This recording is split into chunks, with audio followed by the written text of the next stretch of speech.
Okay, సంతోషం. వెళ్ళేటప్పుడు సంతోషమే, వచ్చేటప్పుడు సంతోషమే. ఎందుకంటే 18 రోజుల పాటు ఆల్ ఆర్ బెయిలబుల్ కేసెస్ 18 రోజుల పాటు సెంట్రల్ ప్రిజన్లో ఉండవలసిన పరిస్థితి ఏర్పడింది. దీనికి కారణం ఈ ప్రభుత్వం, పోలీసులు కుమ్మక్కై చేసినటువంటి సంఘటనలు.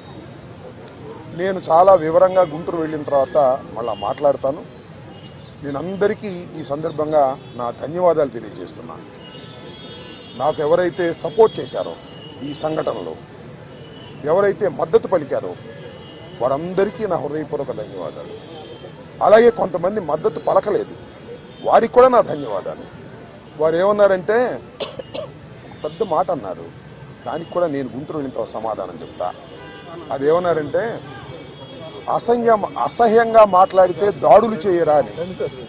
అసహ్యంగా మాట్లాడితే దాడులు చేయదలుచుకుంటే ఎంతమంది మీద చేయాలి? అసహ్యంగా మాట్లాడే వాళ్ళ మీద. అది ఒక అంశం.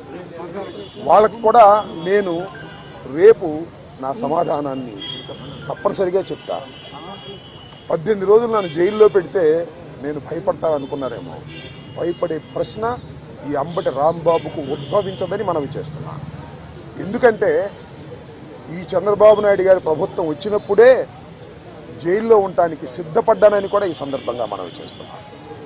నన్ను హింసించాలని, నన్ను జైల్లో పెట్టాలని చంద్రబాబు, లోకేష్ ఎప్పటి నుంచో ప్రయత్నం చేస్తున్నారు. ఎక్కడో దొరికాను, లోపల పెట్టారు. చూద్దాం, టైం విల్ కమ్ అగైన్. పరిస్థితులు మళ్ళా మారతాయి. ఈ పాపానికి వారు పరిష్కారం చేయక తప్పదని కూడా ఈ సందర్భంగా నేను మనవి చేస్తున్నాను. రాజమండ్రి సెంట్రల్ ప్రిజన్ నాకు పట్టుదలను పెంచే ఒక శిక్షణా కేంద్రం అని కూడా ఈ సందర్భంగా నేను మనవి చేస్తున్నాను. మరింత పట్టుదలగా, మరింత కసిగా ఎన్ని కేసులు పెట్టినా, ఎన్ని రోజులు జైల్లో ఉన్నా ఒక్క అడుగు కూడా వెనక్కు వెయ్యను. జగన్మోహన్ రెడ్డి గారి నాయకత్వంలో ఈ కూటమి ప్రభుత్వాన్ని ప్రజాస్వామ్యబద్ధంగా కూల్చేంత వరకు ఈ పోరాటం ఆగదు. ఎన్నిసార్లు జైల్లో పెట్టినా వెనక్కు వెళ్లే ప్రశ్న లేదు. అన్యాయంగా, అక్రమంగా జైల్లో పెట్టారు. నా ఇల్లు దహనం చేయడానికి ప్రయత్నం చేశారు, నా కార్లు బగలగొట్టారు, నా ఆఫీస్ బగలగొట్టారు, నా పెళ్ళాం బిడ్డల్ని తరిమి కొట్టారు, నన్ను చంపడానికి ప్రయత్నం చేశారు, తీసుకొచ్చి జైల్లో పెట్టారు. ఏమైంది?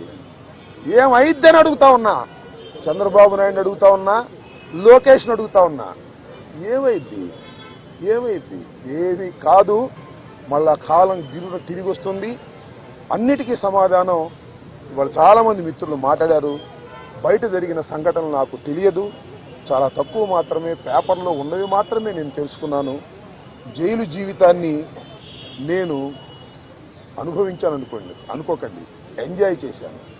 ఎంత కఠినంగా ఉన్నా ఎంజాయ్ చేశాను.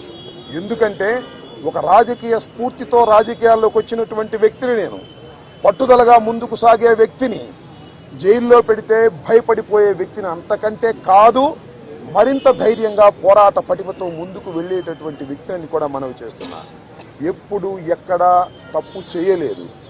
పొరపాటు మాట్లాడితే వెంటనే పశ్చాత్తాపడ్డా.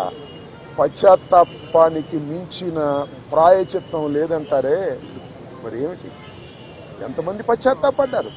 నేను తప్ప ఎవరైనా పశ్చాత్తాపడ్డారా అని అడుగుతా ఉన్నా. సరే, ఏది ఏమైనా టైం విల్ డిసైడ్. ఒకటి మాత్రం నేను చెప్పదలుచుకున్నాను, నాకు ఈ సందర్భంగా సపోర్ట్ చేసినటువంటి వారందరికీ కూడా పేరు పేరున నా హృదయపూర్వక నమస్కారాలు, ధన్యవాదాలు. నా పార్టీ కానివారు కూడా నన్ను సపోర్ట్ చేశారు. దాడులు చేయటం తప్పన్నారు, దాడులు అన్యాయం అన్నారు. ఒకవేళ తప్పు మాట్లాడితే కేసు పెట్టి లోపల పెట్టాలి కదా, ఇంటి మీద దాడి ఏంటి అన్నారు.